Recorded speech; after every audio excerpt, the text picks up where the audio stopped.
Hello, you lovely bunch of people. Um, so I wanted to obviously talk today about just continue about what we was talking about in the last episode. I have actually been thinking, and I've been thinking that it's a little bit negative. Obviously, like I wanted to kind of talk about my life story, um, my journey in mental health, and obviously bodybuilding and stuff like that, because I felt like I feel like it doesn't even come close. Like the way I've explained things doesn't really come close to how kind of brutal it really was. Um, but yeah, hope some of you have listened. I hope people have took the time to kind of just listen and supported a little bit, because I feel like I've been really vulnerable, and there are nights where I've sat there and I'm like, should I have done this? Like, should I have put myself out there like that? But obviously, you know, I'm trying to do a good thing here, and I'm hoping that it is a good thing, and it's not actually a bad thing what I'm doing. It's quite scary actually, but yeah, I'm gonna ride with it anyway, and I'm just gonna continue. But yeah, obviously, before we was talking about party drugs and addiction and stuff like that, and I just wanted to really get that off my chest because I felt like, I don't know why, but I felt the need to just tell you that obviously I have this gambling addiction, and yeah, everything kind of like, I don't know how and when and why I thought it would be a good idea to talk about it, but I just thought it would.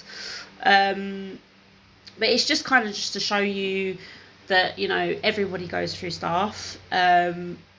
Whatever you're going through, mental health, addiction, you know, any sort of kind of like traumatic experience or traumatic episodes or anything that you're going through in your life, it does get better, and there's help. Like I said to you before, there's help available. I'm not a psychologist, I'm not a therapist. I've said this time and time again in the episodes, because I just don't want to put out there that I'm obviously trying to fix people and help people when I don't know everything. I can only, obviously, as I've said, tell you what I've been through. So just wanted to kind of touch base on, what am I doing with my hands? Touch base on really like party drugs, what we was talking about before. And obviously if there's any young people out there that are listening, that are currently in the raving scene and are going all into that sort of like vibe, that's cool.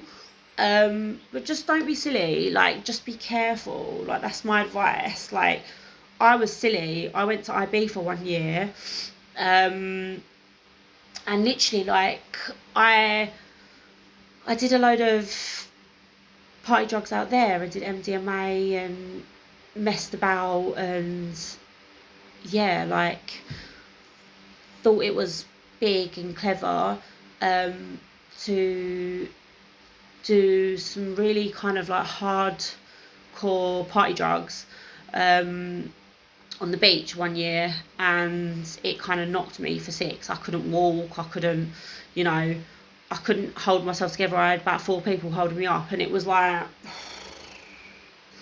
seriously, like I didn't even know what planet I was on.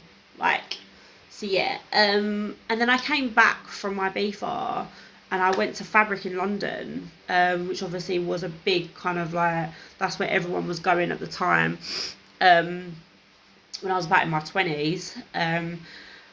And yeah, I'm trying to think back, like my memory obviously like has gone a little bit. I can't even remember little bits of my life, like not little bits but bits and bobs, sorry, because of all the trauma that I've gone through, and I think the episode just damaged my brain cells, and obviously all the party drug taking and stuff like that, it just doesn't really help.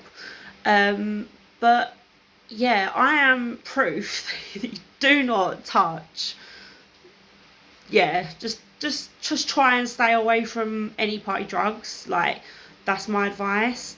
Like, obviously people out there watching are probably gonna, thinking, what is she talking about? Like, like, she can't go around telling other people what to do.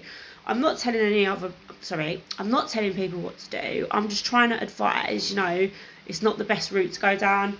One, it's dangerous. Two, you can be addicted, and yeah, it could just mess up your life, really. You can either go one way or the other. You can either stop or continue. Yeah, there's no, you can't. I don't know. I don't know how to word it. I'm really bad with wording things. I don't know if you've noticed, but I am trying. Um, but yeah, I just think, like, party drugs are fun, but again, they're dangerous, which I've said about 50 times. I'm so sorry.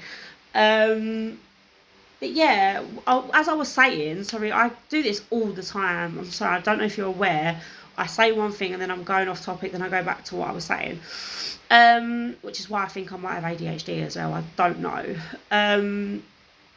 But yeah, so it's really kind of like, came back from my BFR after obviously like having party drugs on the island. Thought I was taking everything, like, you name it, I was taking it. Obviously not on the harsh, proper harsh stuff. You know what I'm talking about, guys. But I was taking like ketamine and MDMA and mixing ecstasy and doing it all together, and it was like, yeah, this is such a cool buzz, it's such a vibe. Um, and then came back from my beef, I went to Fabric, and yeah, thought I was big and took like a concoction of like stuff, and that's when I had the blackout, sorry, in the back of a car going home from Fabric. Um, and yeah, I was with an ex-boyfriend at the time, and my friends and his brother, and yeah, like, it was scary. I literally went pale.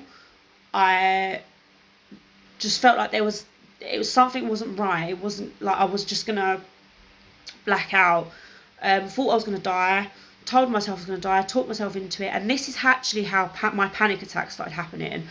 Because obviously, when you have a panic attack, your first initial thought is, I'm gonna die. I'm gonna die. I'm gonna die. Call an ambulance, like, oh my god, I'm having a heart attack. Like, you think all these symptoms, like, that obviously you're in fight or flight mode, so you think you're having these like symptoms, and it's really not that deep. You're really okay when you're having a panic attack, but I know in that moment in time it can seem like, oh my god, I'm just gonna drop down dead, like, someone help me, because I've been in that situation as well. But yeah, I blacked out and it was awful. And after that, I came round. Obviously, I'm still here. I'm still alive. But yeah, like, I came round and I was just like, I need to stop. That needs to be my sign, my signal. My body's telling me, just stop doing drugs. Like, stop touching them. But I was doing them for years. Like, I'd started when I was 13 smoking weed, and starting, tried other stuff, got introduced to other stuff, and just, yeah, it just went from there.